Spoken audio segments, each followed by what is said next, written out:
This presentation is adapted from Pulmonary, Sleep, Cardiology, and Critical Care Academy, an online CME-accredited course for advanced practitioners and physicians. Let's discuss the utility of the pulmonary artery catheter. The catheter is 110 centimeters long and may be 7 or 8 French in diameter. It is used to directly measure the right atrial, right ventricular, pulmonary artery occlusion pressures, cardiac output, and venous saturations. We can calculate systemic and pulmonary vascular resistance, cardiac index, stroke volume, which is the cardiac output divided by the heart rate, stroke volume index, which is the stroke volume per square meter of body surface area, left ventricular stroke work index, and right ventricular stroke work index. We'll be discussing all of these momentarily. The pulmonary artery catheter is a diagnostic tool that may be used to distinguish shock states, to help diagnose cardiac tamponade, pulmonary restriction or constriction, to document intracardiac shunting, to classify pulmonary hypertension, especially World Health Organization Group 2, which is defined by an elevated left atrial pressure, which can be gleaned indirectly through the pulmonary artery occlusion pressure, and even to look for lymphangitic carcinoma, which I'll mention. The pulmonary artery catheter can be used to guide therapy. It's a nice tool to assess volume responsiveness, to assess preload, and to manage shock where it might assist in titration of vasopressors and inotropes. However, the pulmonary artery catheter in most studies has never been proven to help outcome. Let me take you on a tour of the pulmonary artery catheter. First, there are 2 or 3 ports depending on which catheter one is using. All pulmonary artery catheters have a distal port that ends at the tip of the pulmonary artery catheter and a proximal port that terminates 30 centimeters from the end and is intended to be situated in the right atrium when the catheter is in proper position. Some pulmonary artery catheters have a 3rd accessory port more proximally that is meant to be situated in the superior vena cava and is used for central venous access to allow infusions or blood draws. There is a heat-sensitive thermistor near the tip of the pulmonary artery catheter that continuously monitors blood temperature at that position. The thermistor wire extends to the proximal end of the catheter to allow connection to the electronic monitoring system. As the pulmonary artery catheter is advanced into the patient through the introducer sheath, the operator always knows how far the catheter has been advanced by using the distance markers, which are situated every 10 centimeters. At 50 centimeters, rather than showing 5 marks, there is 1 thicker marker. Here is how the 70 centimeter mark is indicated. The thick marker indicates 50 centimeters and each thin marker indicates additional 10 centimeters. Finally, an inflation syringe is used to inflate the balloon on the tip of the Swan-Ganz or pulmonary artery catheter. This balloon serves 3 purposes. First, the balloon is a flotation device to allow the pulmonary artery catheter to flow with the blood flow towards the pulmonary artery. Second, the catheter is a soft balloon to help protect against arrhythmias caused by the tip of the catheter bumping into the myocardium. And third, as I will show you in the following slide, the balloon allows the pulmonary artery catheter to wedge into a medium-sized pulmonary artery to allow determination of the pulmonary artery occlusion pressure. In this picture, the plunger in the inflation syringe is pulled out to fill the syringe with 3 milliliters of air. With a 3-way stopcock in the open position, depressing the plunger will inflate the balloon at the tip of the Swan-Ganz or pulmonary artery catheter. This is a blown up picture of the balloon now inflated. At this moment, that inflation syringe would have been plunged or depressed all the way in. And then typically you can open and close the 3-way stopcock at the level of the inflation syringe. This illustration shows the pulmonary artery catheter in its final position after it has been floated via the brachial vein approach. In this case, the Swan-Ganz catheter is in the left pulmonary artery, although most commonly, the preset curvature of the PA catheter favors the catheter being directed into the right pulmonary artery. I want to show you a tracing of a pulmonary artery catheter as it's floated in from the central circulation to its final position in the wedged position. This first tracing shows a CVP tracing. The white line indicates my estimate of the mean pressure, which I'm looking at graphically, which I'm going to read at 6 on a 0 to 10 scale with normal 2 to 8. This shows that the catheter is in the central venous circulation. Whether it's the vena cava or the right atrium, it's impossible to say, but we haven't gone through the tricuspid valve. When we advance the catheter further, typically around 25 to 30 centimeters from the skin, we can tell when we go through the tricuspid valve when there's a sudden and pretty dramatic change in the tracing. This is now in the right ventricle. We'll see the right ventricular systolic pressure. The diastolic pressure is typically even lower than the CVP, and a smooth curve that we can measure the pressure. I'm going to estimate 22 over 2, with normal being 15 to 30 over less than 6. Now, when we advance further, typically about 35 centimeters from skin, we'll see yet another change in the curve. What we're seeing here is a step up of diastolic pressure and introduction of a diastolic notch that we did not see on the RV pressure.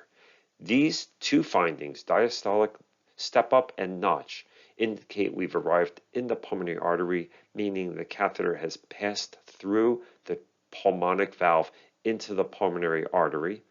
And in this case, we could graphically read the pressure 21 over 12, normal pressure around 20 to 30 over 5 to 10, mean pressure normally 10 to 15, but anything under a mean of 25 is normal. And by the way, a mean over 25 defines pulmonary hypertension. But we're not done. We can continue to advance the pulmonary artery catheter, and it will get into this funny looking curve that we call a wedged tracing. Now, this patient's breathing spontaneously, so let's read the curve at the peak, because it's not a ventilator where we should be doing valley, V for valley. At the peak is end inspiration, end expiration, so that right after this white line, when it drops down, the patient took a breath in spontaneously. So we're going to look at the quality of the curve. There should be an initial exponential decline as shown here when we first start to wedge. Then the curve settles into a low amplitude curve with nice respiratory variation, and the overall pressure that we're reading here must be lower than the mean pulmonary artery. It's a fact of nature. For blood to move forward, the downstream pressure in the left atrium, which is what we're estimating with the pulmonary artery, has to be lower than the mean pulmonary artery. So let me try to show you that here. This is the mean pulmonary artery. This pressure is not a lot lower, but it is significantly lower. In fact, we take a reading and we find out that the left atrial pressure is estimated by the pulmonary occlusion pressure. The pulmonary artery occlusion pressure I'm estimating is 8. Normal is about 5 to 12, or sometimes as high as 15 can be normal. So I want to show you what's going on with this wedge tracing.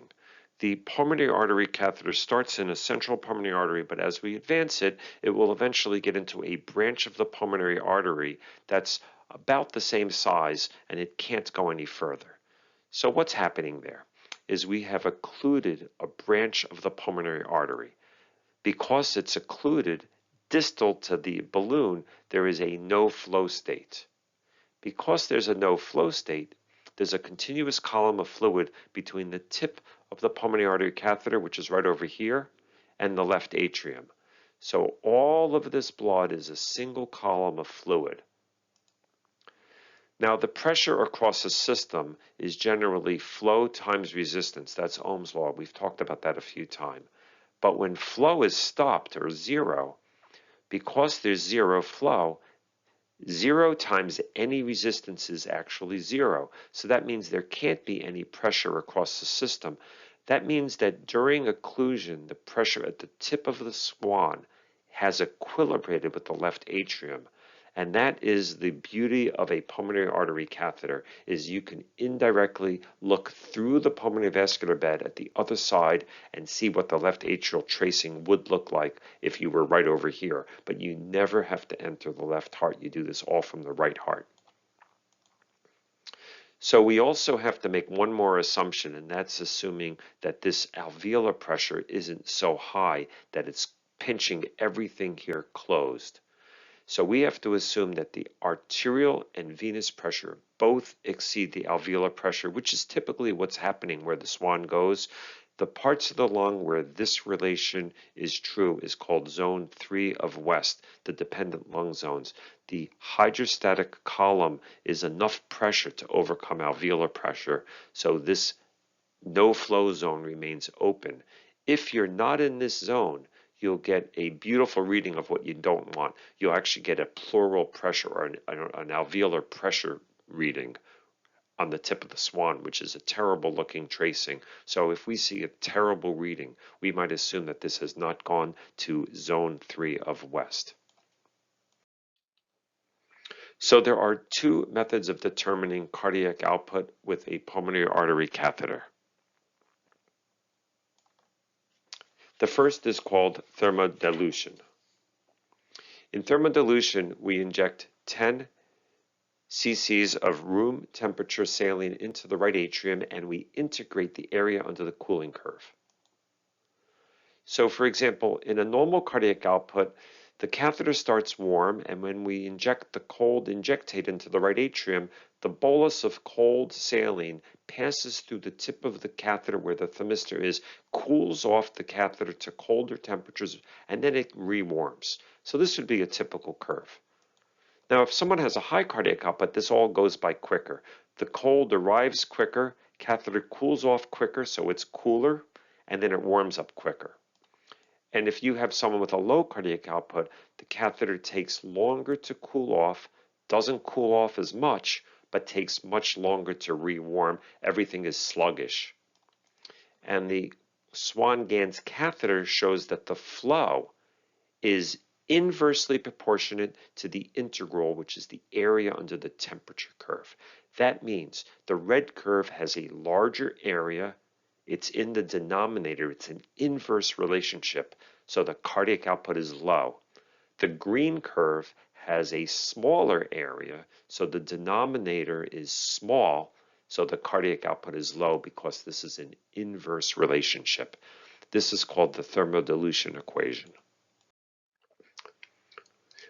Now, we also can use the Fick method to estimate the cardiac output, and I had reviewed the Fick principle in the septic shock talk, but for the purposes of a Fick determination, you should understand that we can estimate the cardiac output if we assume oxygen consumption and we know the patient's hemoglobin and simultaneous arterial and venous saturation.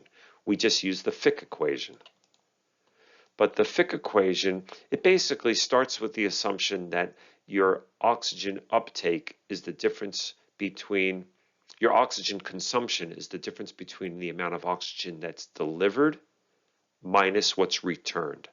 So if you deliver 100 cc's of oxygen a minute and only 80 cc's is returned to the heart, then if you subtract, you realize that you must be utilizing 20 cc's. So when you solve this equation for cardiac output and factor out the A and the V, the arterial and venous content, and divide through, you get what's called the Fick equation. The cardiac output is inversely proportionate to the AV content difference. So that means the wider the difference between arterial and venous content, the lower the cardiac output. If you'd like to learn more, please visit our educational center at pulmonaryandsleepacademy.com, where we have 70 hours of self-paced online CME-accredited courses covering pulmonary, sleep, cardiology, and critical care medicine. Please enjoy more of our short visits on our PSA YouTube channel. You can purchase our full courses with an exclusive 10% discount code using YouTube10.